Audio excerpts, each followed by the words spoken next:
Quem é você? Meu nome é Mário Fernando de Camargo Maranhão.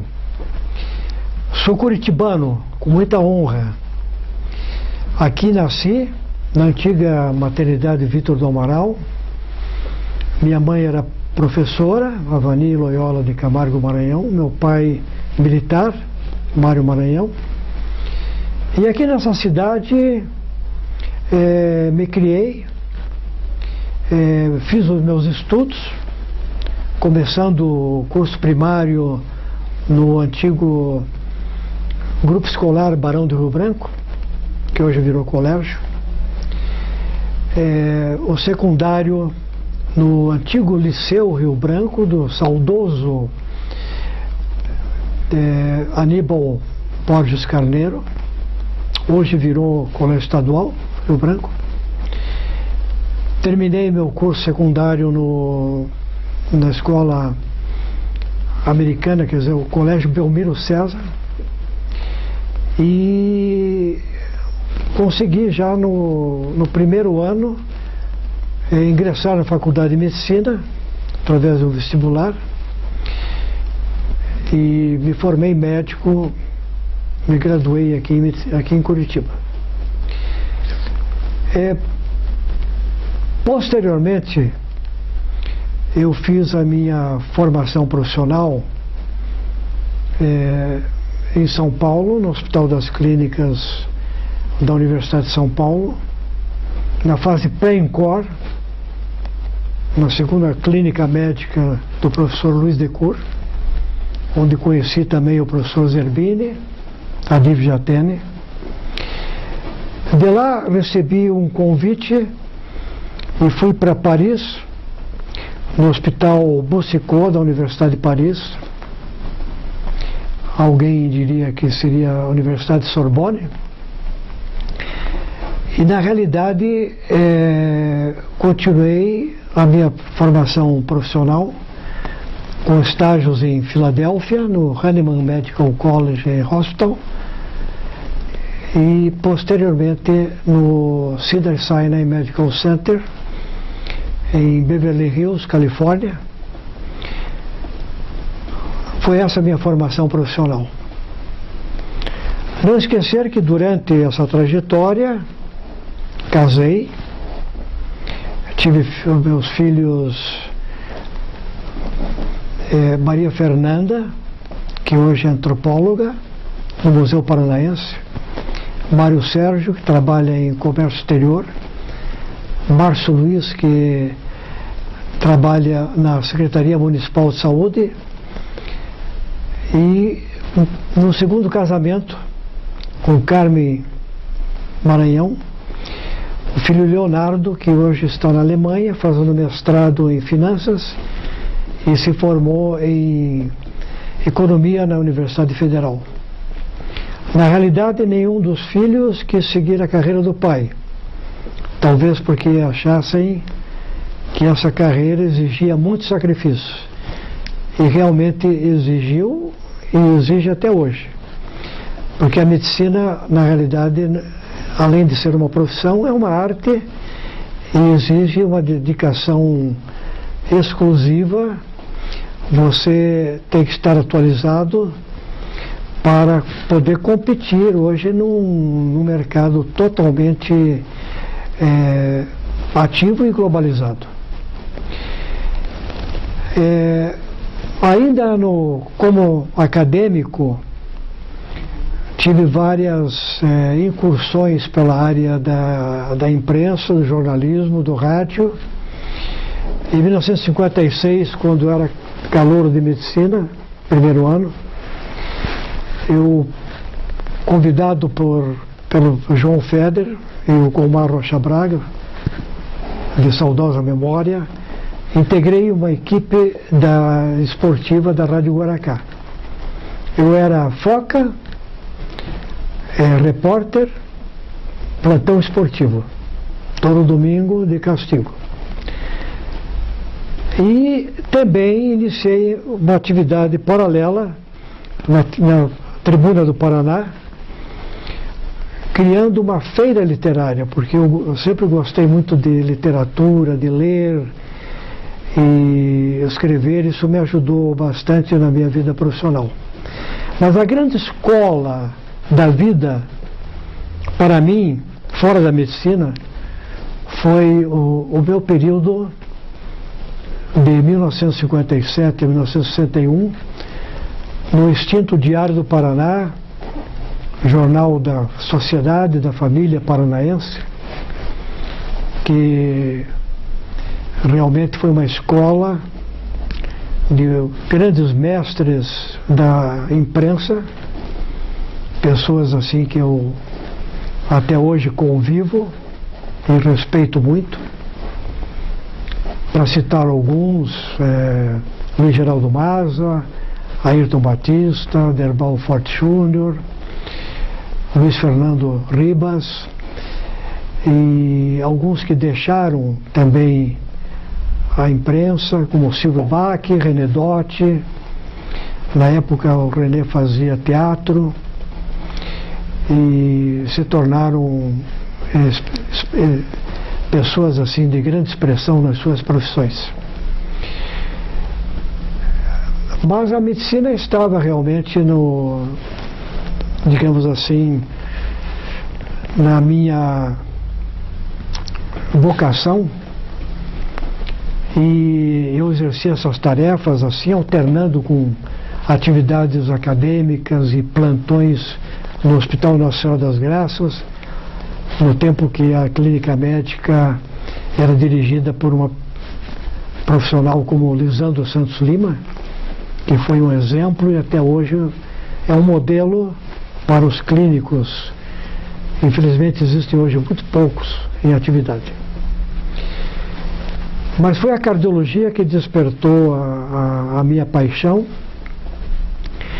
talvez estimulado, porque na época que eu era acadêmico, pelos primeiros transplantes do coração, eu me lembro com emoção, os realizados por Christian Barnard, na África do Sul, depois aqui no Brasil pelo professor Zerbini, e hoje é uma técnica que se tornou corriqueira, com grande sucesso, faz parte inclusive dos planejamentos dos vários serviços especializados no Brasil e em todo o mundo.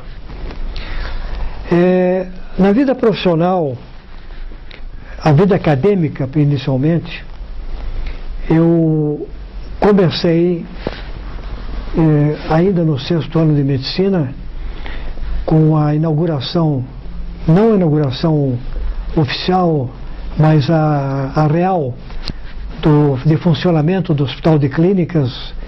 Em 1961 eu fiz parte da primeira turma de acadêmicos que fazia plantão naquele hospital universitário.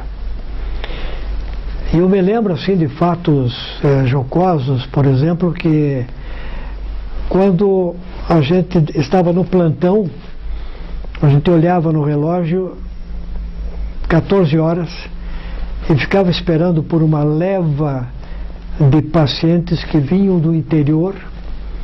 Eles desciam na estação ferroviária e se locomoviam até o Hospital das Clínicas. E então a equipe de plantão, que estava mais ou menos ociosa, tinha muito trabalho até o fim desse plantão, que se prolongava pela noite toda. E naquele tempo não existia o SAMDU, mas não tinha esses serviços de emergência que hoje atendem, inclusive em casa, ou chamados tipo SAMU, que faz um trabalho muito meritório e que atende as emergências.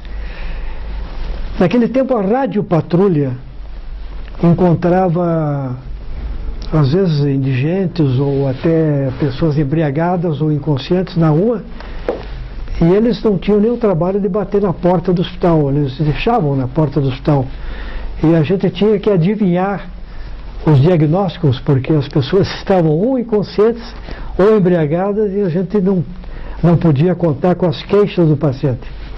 E muitas vezes eram casos muito graves de coma diabético, o acidente vascular cerebral, etc. Esse foi talvez o início realmente da minha vida profissional. Ao regressar do primeiro treinamento em São Paulo, como bolsista da CAPES, eu consegui que fosse honrado uma promessa do então reitor da Universidade Federal do Paraná, Flávio Esplicido de Lacerda, porque os acadêmicos, quando se formavam, e para obter uma bolsa, tinham que ter o aval de um futuro empregador. Então o Flávio Lacerda, muito relutantemente, ele assinou um compromisso de me aproveitar no meu retorno. E como eu, no final da minha vida de jornal, havia deixado o esporte para cobrir universidade e ensino, e tinha uma ligação boa com o então magnífico reitor, eu consegui que ele honrasse esse compromisso e eu, então, a partir de 1963, passei a ser um instrutor de ensino da Universidade Federal do Paraná. E nessa universidade, da qual eu sou formado, né, desenvolvi uma carreira, e sempre por concursos, galgando posições de auxiliar de ensino, professor assistente, professor livre docente, doutor. E nessa época eu recebi um convite do saudoso professor Daniel Egg, que havia criado a Faculdade Evangélica de Medicina, para compor o seu corpo clínico na área da clínica médica, que a clínica médica englobava a cardiologia. E o professor de clínica médica, da qual fui assistente, era o Dr. José Alvarenga Moreira, também falecido, ao qual eu sucedi como professor titular, permanecendo 30 anos na Faculdade Evangélica como professor titular de clínica médica e mais efetivamente professor titular de cardiologia. Na Federal, o grande mentor foi o professor Gastão Pereira da Cunha, e na realidade, na época, eu optei por não seguir nessa carreira. Com 30 anos exatos, eu me aposentei na Universidade Federal do Paraná e me dediquei apenas à Faculdade Evangélica nos últimos 10 anos de 40 anos de vida profissional, vida acadêmica como professor. Na vida profissional relativamente dita, o meu primeiro emprego como médico foi justamente no SESI, o Serviço Social da Indústria, que tinha um posto de atendimento, inicialmente na Comendador Araújo, esquina de Visconde Rio Branco, depois na Barão de Céu Azul, e o Cândido Abreu, corrigindo, e na qual eu tive o privilégio de permanecer por 15 anos. Nesse interim, apareceu uma oportunidade de ser médico no ambulatório do extinto IAPI, que virou INPS, depois virou INAMPS, da qual eu ainda, por uma temporada curta de 7 meses, não deu nem um período de gestação, eu fui o superintendente regional. E hoje o INAMPS, que naquela época tinha dinheiro e prestígio, passou a se denominar SUS. Então, nesse período, exatamente, eu também solicitei a minha aposentadoria como médico. Hoje eu sou médico aposentado do Ministério da Saúde. Na minha vida como médico de consultório, eu realmente comecei como todos começam, com poucos clientes, mas com o aval de bons resultados, digamos assim, uma capacidade de diagnóstico e tratamento. Conseguimos construir uma clínica que existe até hoje, da qual ainda atendo meus clientes mais fiéis, alguns com idades como 96 anos, outros na década de 90, muitos com 80 anos, muitos com 70 anos, enfim, clientes fiéis que permaneceram com o seu médico e me criaram inclusive um grande problema, porque se eu imaginasse desistir da profissão, como é que eu poderia dar as costas para toda essa legião de pacientes que confiaram durante décadas na minha capacidade como médico. Então, essa é uma das interrogações que eu tenho ainda, e por isso me mantenho bastante ativo, atualizado para poder atender essas pessoas. Mas como a medicina progride, e hoje em dia elas constituem 30% de todos os óbitos, as doenças do coração são as que mais incapacitam, e seguramente mais que todas as demais enfermidades, incluindo o câncer. A medicina progrediu de uma maneira espantosa desde a época que eu frequentava os bancos acadêmicos. E não só na parte de diagnóstico, como de tratamento. Hoje nós podemos dizer que o coração não tem barreiras, e nós podemos hoje visualizar o coração de todas as maneiras, por diversos métodos, como por exemplo a ecocardiografia, o cateterismo, a cineangio, as imagens de medicina nuclear, ressonância magnética.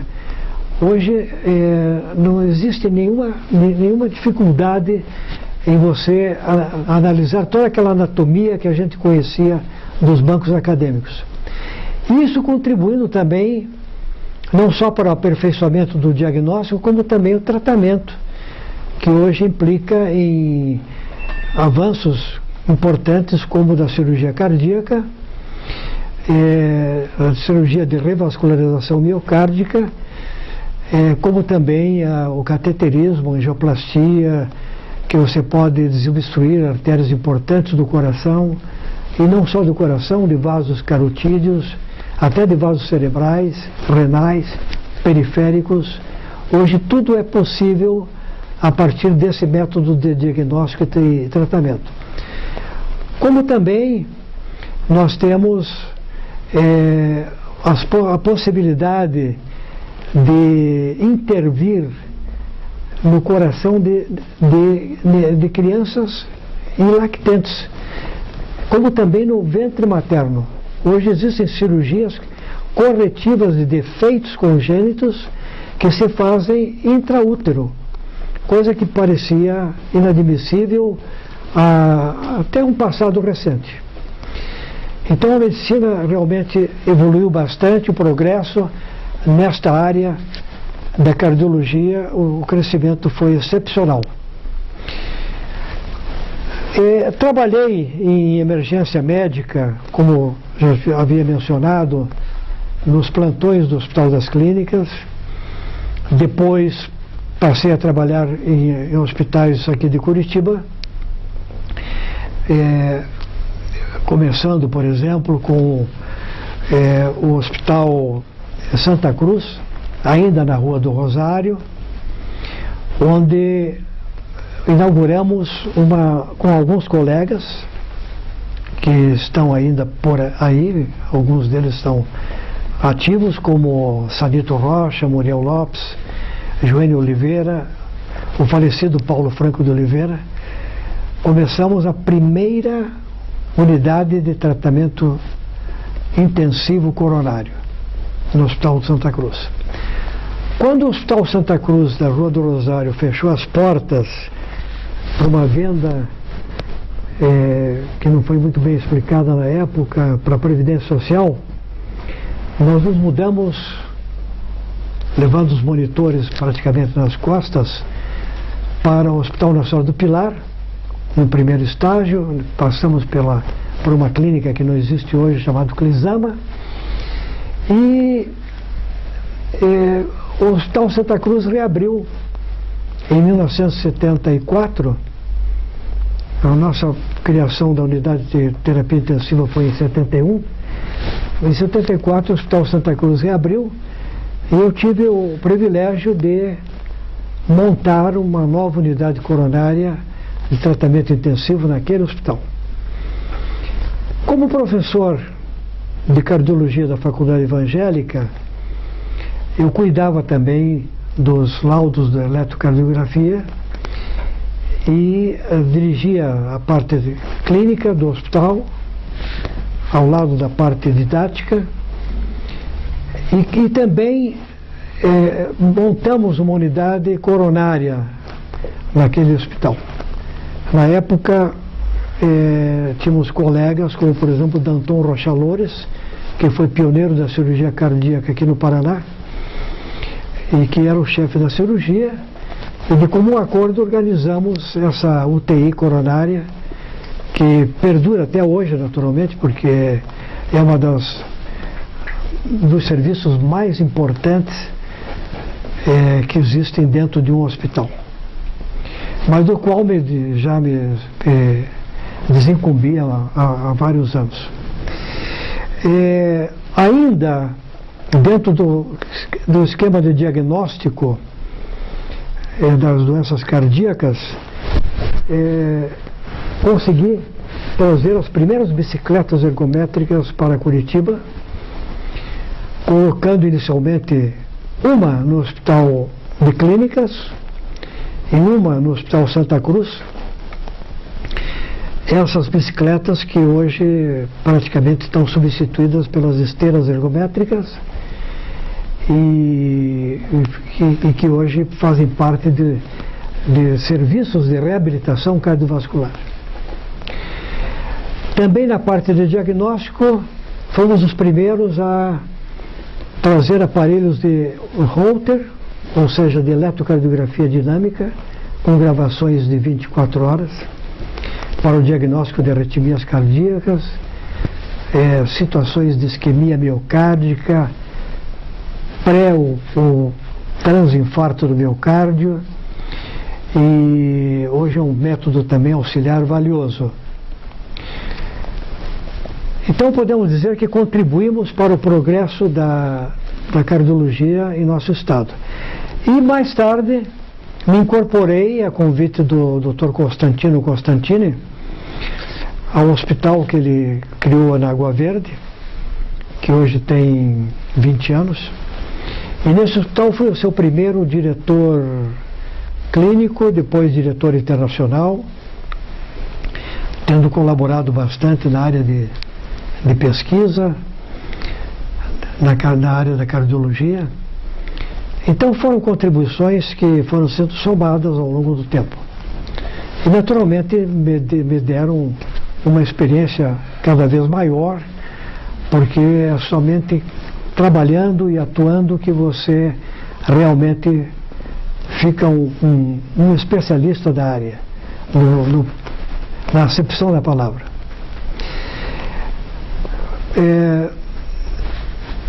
Considerando que muitos corações bons demais para morrerem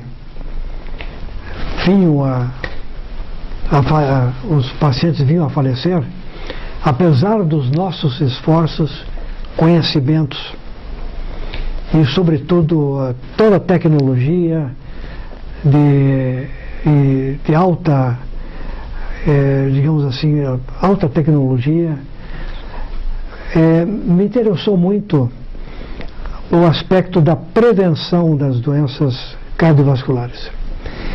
Isso coincidiu quando um conhecimento com duas pessoas que foram importantes em redirecionar, digamos assim, o sentido da minha atividade profissional. Eu falo do professor Kenneth Cooper, criador do conceito de condicionamento físico, que foi o pioneiro na área da atividade física e trouxe também para o nosso país esse conceito na década de 70. Ficou celebrizado no Brasil por ter sido o introdutor dos métodos que treinaram a seleção brasileira tricampeã mundial na Suécia, com seus métodos e seus discípulos, na época Parreira, Coutinho, etc. E posteriormente com o Dr. Dean Ornish, um cardiologista da Califórnia, de São Francisco, que criou o conceito de estilo de vida saudável.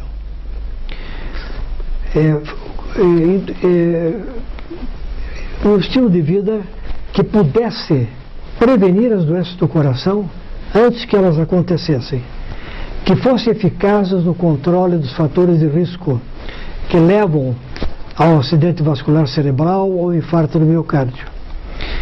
Com métodos muito simples, o Dr. Dean Ornish criou um sistema que juntava uma nutrição saudável, com baixo teor de gorduras, sal e açúcar, com uma atividade física moderada, combate ao tabagismo,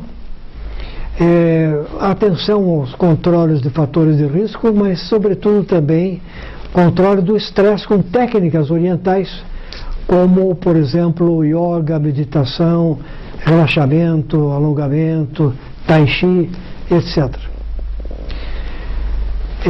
Essa aderência a esses cuidados assim, que custam pouco e podem contribuir bastante para a prevenção e controle das doenças do coração. Porque com uma atividade física regular, uma dieta saudável, olhando os fatores de risco, não fumando, procurando fazer o estresse trabalhar para o nosso lado, nós conseguimos reduzir cifras de pressão arterial, de glicose no sangue, de colesterol no sangue. Nós podemos melhorar as condições de aporte de energia e de oxigênio ao próprio coração e à circulação, de maneiras que são métodos realmente que são bastante úteis e atuais, e hoje em dia praticamente todo mundo recebe esse tipo de informação, vem independente da vontade pessoal, vem pela internet, vem pela mídia, vem pela imprensa, pelas revistas, todo mundo sabe, embora o difícil da questão seja a pessoa tomar a decisão de mudar os seus hábitos e mudar o seu comportamento. Mas isso é uma coisa que está acontecendo cada vez mais e, infelizmente, eu fui um dos arautos desse estilo de vida saudável, dessa atividade física regular aqui no país. Quando eu me formei, em 1956, indo no curso de clínica e de cardiologia, eu ouvia falar que a doença, o infarto, era uma doença que atendia homens de idade mais avançada e homens assim que tivessem mais posses, que seria uma doença de ricos. E que mulheres que se queixavam de dor no peito eram encaminhadas ao psiquiatra, porque mulher não tinha infarto, o infarto era doença masculina, predominantemente. Hoje nós sabemos que a doença coronária, o infarto do miocárdio, não existe nenhuma barreira, nem de idade, nem de gênero, nem social, nem econômica, nem geográfica, e que é uma doença bastante democrática porque atinge ricos e pobres, de uma maneira assim geral, um corte, digamos assim, nas camadas sociais da nossa sociedade. E isso realmente é uma coisa muito importante porque nós temos acompanhado a evolução das doenças crônicas, da doença cardíaca, dos fatores de risco como colesterol, hipertensão, tabagismo, excesso de álcool, e inclusive associação com outras doenças como diabetes, obesidade que está crescendo em nosso meio, até por uma alimentação inadequada, pela falta de atividade física, pela importação de tipos de alimentação de outros países, como os lanches rápidos, né, as fritas, os refrigerantes e os hambúrgueres. Tudo isso vem contribuindo não só nos Estados Unidos, como no mundo inteiro, e a gente vê isso em países tradicionalmente orientais, que têm uma alimentação mais saudável e até vegetariana, como na Índia ou na China, e a gente vê o crescimento dessas doenças todas em função da mudança de hábitos para hábitos ocidentais. Com relação ao tabagismo, eu participei de alguns momentos importantes da luta contra o cigarro. Em Curitiba, na década de 60, chegou a haver até uma greve do fumo. E não só liderada por médicos, como por exemplo, posso lembrar o Jaime Slotnick, o Léo Schoma, mas também por outros profissionais de outras áreas, jornalistas como Aderbal Forte Júnior, e com a participação da comunidade. Nós chegamos a mobilizar a opinião pública, a fazer palestras, e eu até fui encarregado de fazer 2 sermões em igreja, inclusive na igreja de Santa Teresinha, substituindo o sermão dominical do padre, para falar dos males do tabagismo. Essa guerra contra o fumo foi muito interessante porque marcou aqui em Curitiba e realmente foi exemplo para outros estados e realmente foi um movimento bastante eficaz. Me lembro também que havia um militar, o coronel Valdemar Oswaldo Bianco, que era um paladino também nessa luta, os adventistas que tinham um curso contra o tabagismo, na qual eu fui dar aula, eram sempre aos sábados, e as imagens mostradas de coração, de pulmão, eram tão horríveis que as pessoas na saída jogavam no lixo, não só cigarro, como isqueiros, etc. Embora alguns depois voltassem para buscar o isqueiro, porque talvez fosse objeto de mais caro e por pressão familiar. Mas funcionava. Funcionava porque era o belo horrível. Você via o que realmente o fumo faria no nosso organismo, principalmente mostrando pulmões assim, negros, de tanto aspirar a fumaça do cigarro. Foi uma época muito importante. E aconteceu um fato muito especial. Quando, na minha vida associativa, eu cheguei à presidência da Federação Mundial de Cardiologia, de 1980 a 82, ou melhor, desminto, do ano 2000 a 2002. Eu participei como representante da Federação Mundial de Cardiologia em Genebra, na Suíça, na sede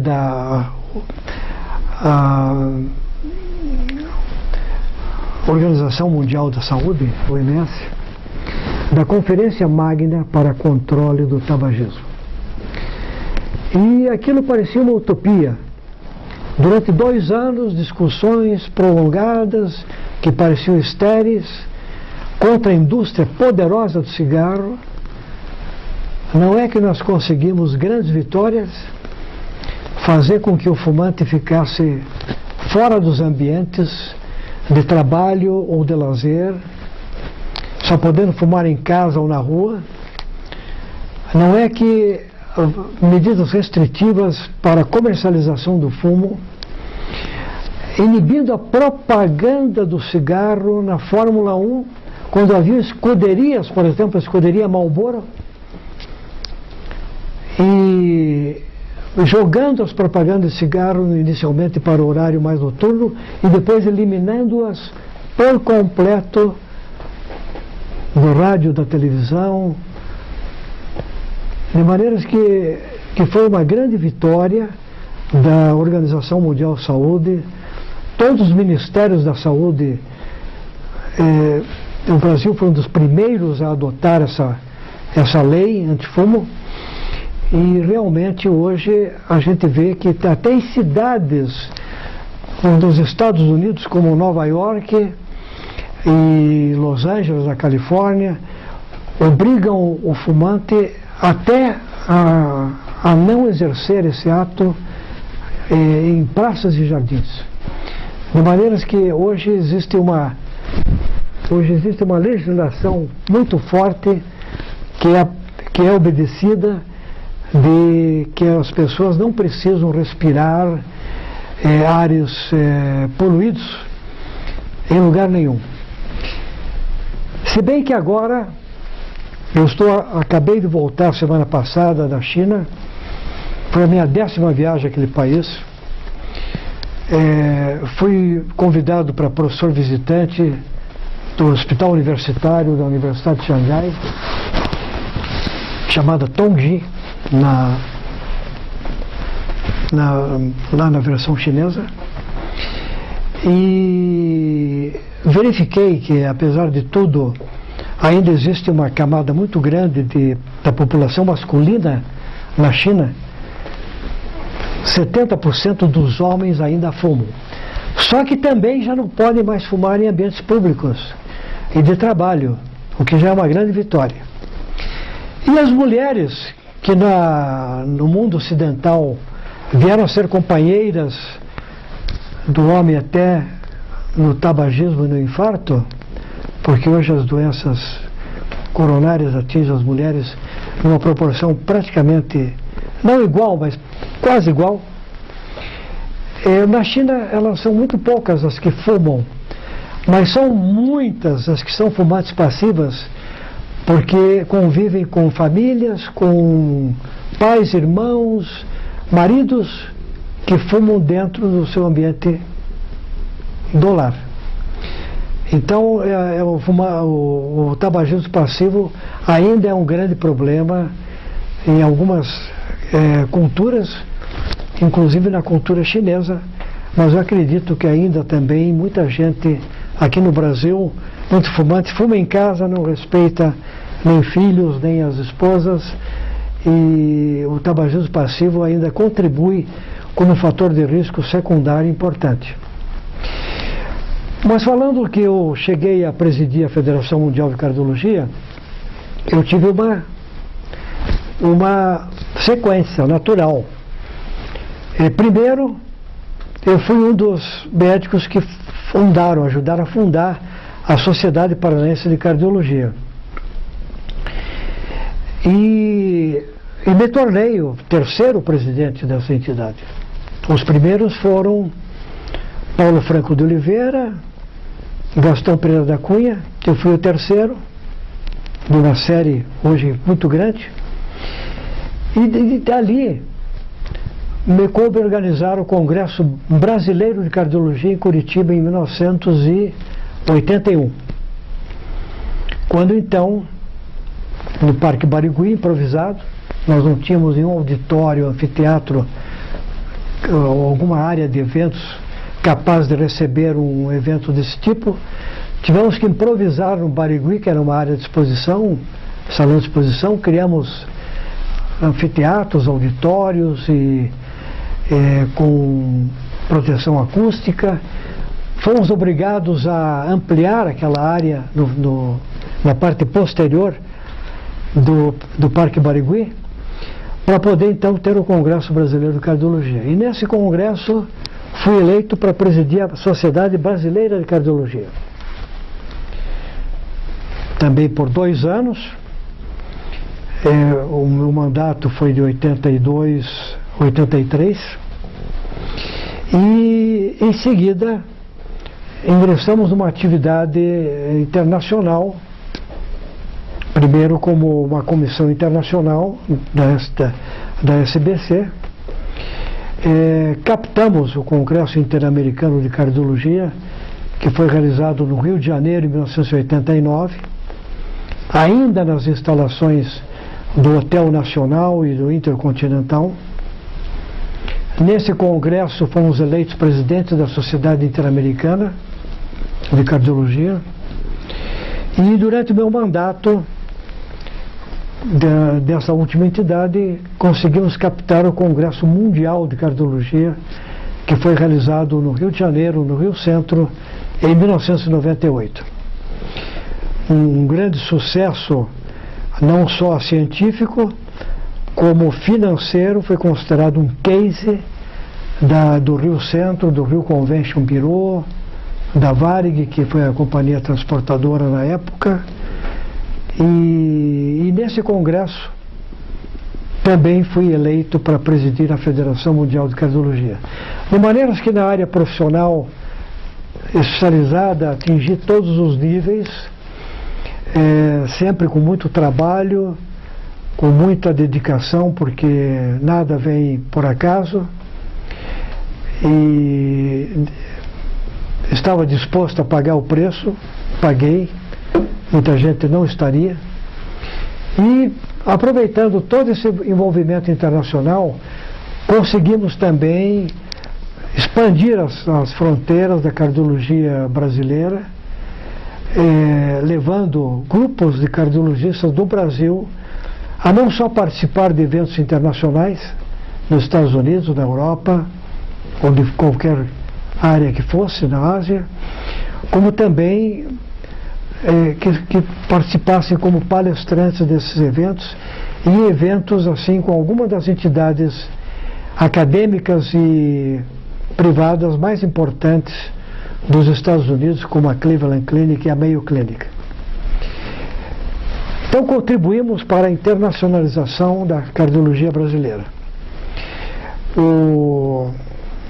Recentemente, em setembro agora, foi realizado em Curitiba o Congresso Brasileiro de Cardiologia, e numa edição itinerante do Museu do Coração, tivemos a oportunidade de fazer um depoimento como este, falando de como a cardiologia brasileira se tornou hoje uma das mais respeitadas do mundo e uma das mais importantes, inclusive com um dos congressos mais numerosos realizados no mundo inteiro, talvez o 4º no mundo em número de participantes, apenas sendo suplantado pelos congressos especializados dos Estados Unidos, como a American Heart Association, American College Cardiology e a Sociedade Europeia de Cardiologia.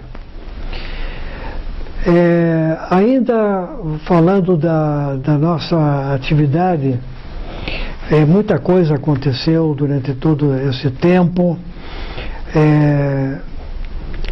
Diríamos que fomos testemunha de todos esses avanços e progressos na área científica, na área de assistência, na área acadêmica. E, como eu falei anteriormente, tive a oportunidade também de trabalhar na área assistencial, e quando fui superintendente do INAMPS, voltando no passado, me lembro que o INAMPS, além de ter prestígio e dinheiro, era foco daquela romaria de prefeitos do interior e presidentes de câmaras de vereadores que passavam inefavelmente pelo Palácio Iguaçu para ver o governador Ney Braga, passavam na Assembleia Legislativa para falar com o secretário daquela entidade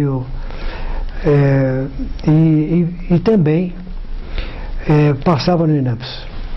As campanhas todas de vacinação, de erradicação da poliomielite, de vacinação infantil, eram feitas através da Secretaria de Saúde.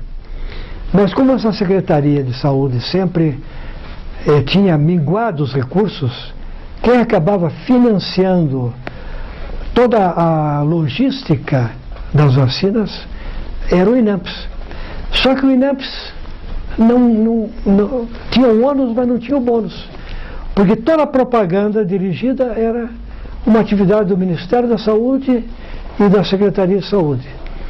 E o INAPS, que tinha todo o ônus, toda a logística, não era reconhecido. Mas isso aí continua sendo uma contribuição à parte assistencial.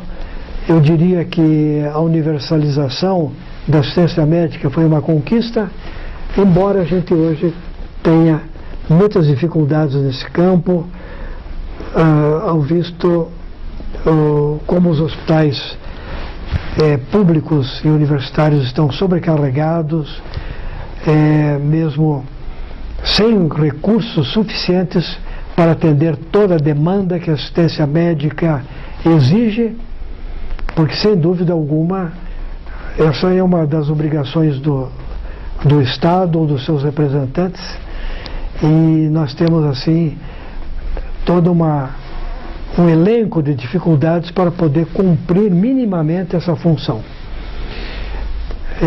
Esperamos que no futuro as coisas mudem realmente, porque realmente o modelo que a gente vê em outros países é bastante diferente. A assistência médica é mais ampla e é destinada com mais recursos e de uma maneira mais objetiva e mais prática.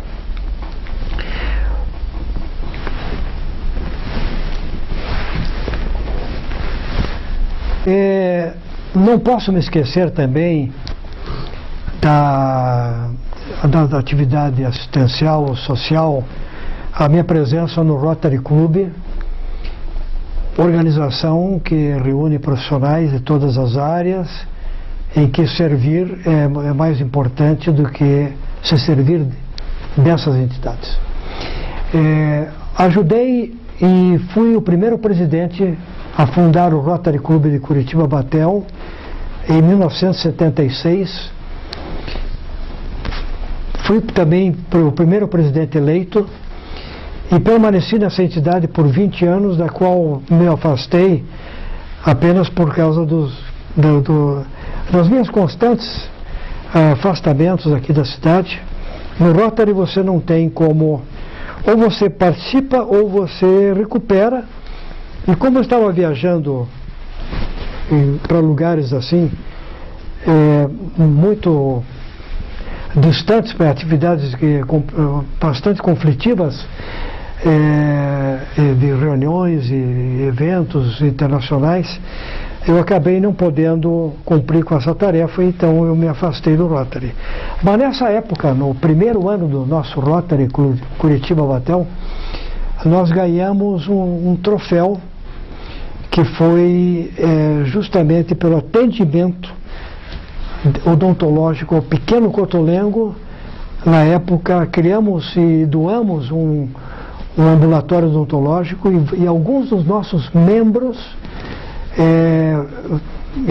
doaram seu trabalho também para atender aquelas crianças com problemas especiais muito sérios, numa entidade que até hoje recebe, digamos assim, o apoio de todas as entidades que estão focalizadas no aspecto social.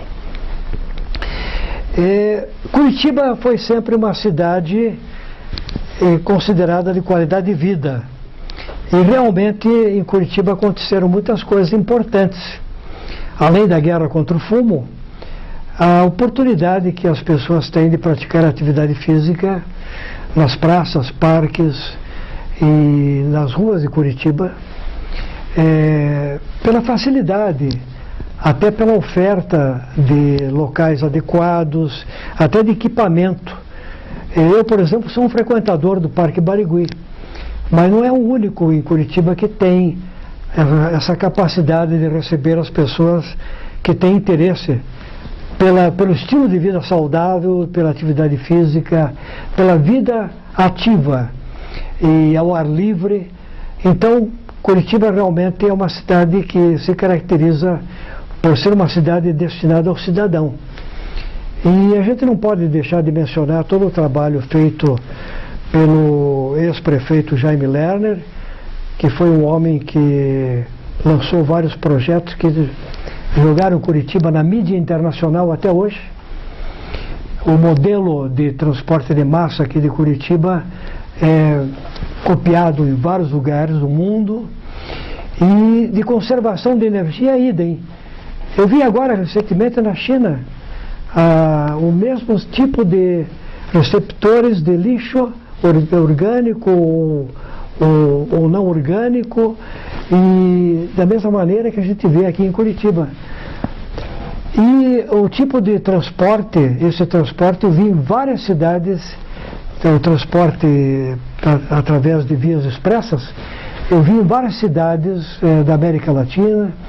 Uma ocasião, passando em Nova York, vi que havia uma estação desse tipo de transporte que nós temos em Curitiba, na área de Wall Street. E eles experimentaram, gostaram muito, mas infelizmente não seguiram com a ideia, e esse projeto desapareceu em Nova York. Mas está no mundo inteiro. A gente vê isso e com muito orgulho. Como curitibano que eu sou, tenho orgulho de todas as coisas boas que surgiram nessa cidade, em nosso estado e em nosso país. E para terminar, queria dizer que a cardiologia do Paraná, de Curitiba e do Paraná, é uma das mais importantes no nosso estado e até em nível internacional.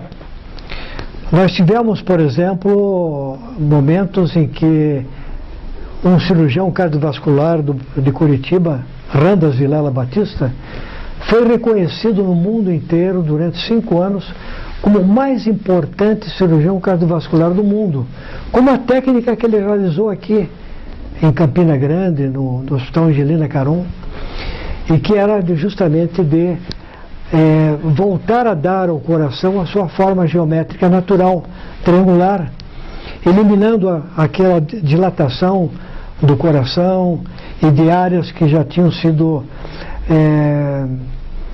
necrosadas por infartos ou outros problemas das doenças cardíacas.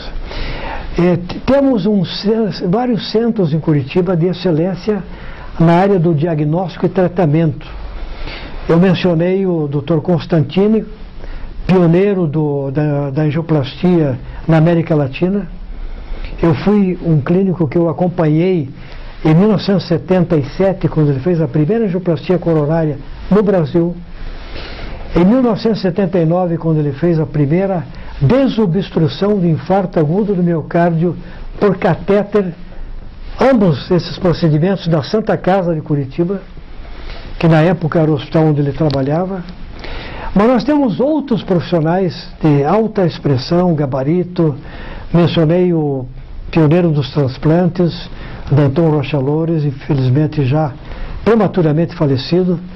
Temos o Dr. Luiz Fernando Kubrusli, com uma grande bagagem internacional, dirigindo toda a parte da cardiologia do Hospital Vita, Curitiba. E temos serviços assim especializados praticamente em todos os hospitais, em várias clínicas. A Clinicor, por exemplo, onde está o meu amigo que foi meu aluno, Marcelo Leitão, que também foi seguidor das técnicas do professor Cooper, na parte de exercício físico, da área de medicina esportiva. Então, realmente, em Curitiba você faz uma cardiologia de primeiro mundo. E nós podemos dizer que nós podemos nos ombrear com qualquer grande hospital ou qualquer grande centro no Brasil e do mundo inteiro. Eu tenho viajado muito em função da minha atividade profissional.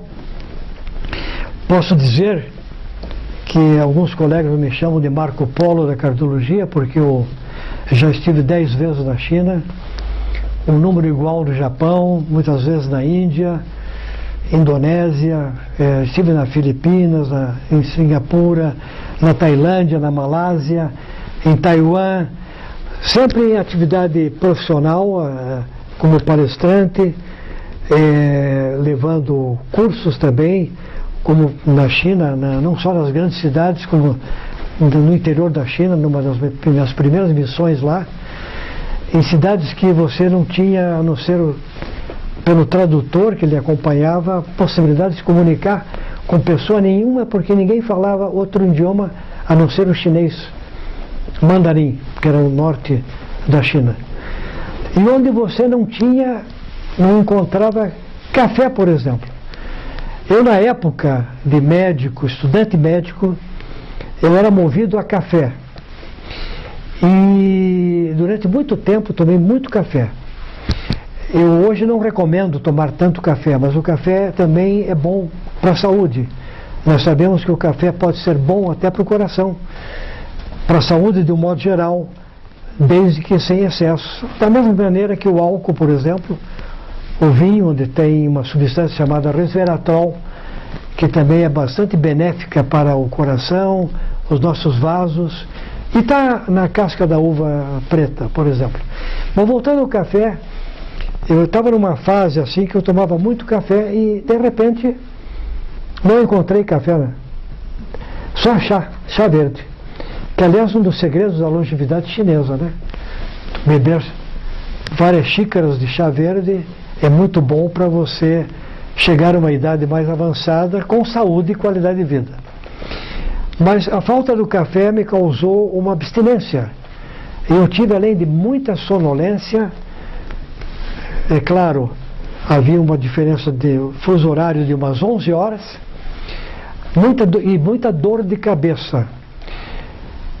Até que numa dessas cidades, um dia encontrei um pote de Nescafé, e vou te dizer que adorei, tratei esse Nescafé, cuidei para que não acabasse tão cedo, para tirar da minha abstinência, que hoje não tenho mais, porque hoje praticamente eu sou como os chineses, como os orientais, eu bebo muito chá verde. Aliás, tem alguns segredos para a longevidade que eu gostaria de compartilhar com vocês. Em primeiro lugar, ter uma alimentação saudável. Muita fruta, muitos legumes, muitas verduras, diminuir bastante o consumo de carne vermelha, não usar embutidos, cuidar no sal, no açúcar, não fumar, ter assim, amigos, inclusive, participar de grupos assim, que tem algum interesse, um hobby, por exemplo, ou um clube como o Rotary Club, Lions Club, etc. Pessoas que tenham fé e que tenham uma atitude mental positiva, porque as pessoas alegres e de bem com a vida